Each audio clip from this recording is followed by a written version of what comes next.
Getur talað eins vörn Valsarana í þessum leik? Já, bara verðum flottar.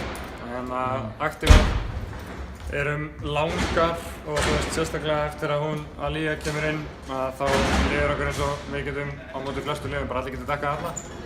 Sem að gefur okkur sjans að vera með smá læti og það tókst í dag.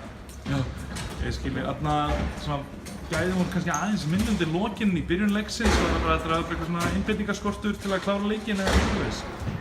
Það er svo erfitt að vera yfir með 30 mjögum og ætla að spila á optimal leveli en mér fannst þess að sem gera heilt yfir ágætlega og ég meina við byrjum leikinn bara ótrúlega vel og ávöxtum eftir því.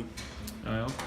Nú fengur tveir nýja leikmenn einn nýr leikmann og einn svona sem er að koma aftur, Bergþóra og Elía. Hvernig fannst það að standa sig svona í fyrstu tilrauninni? Mér finnst það bara flottar, það er smá tími sem það er að báða að spila svona körfubolta sko.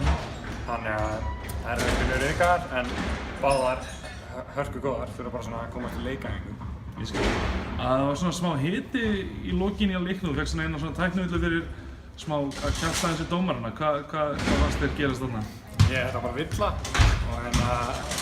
og þetta gerst þess að þrísar áður. Ég hef búin að vera að nutta eitthvað aðeins síðan. Ég ætla bara að verja stelpuna mína. Það má ekki koma svona fram með það.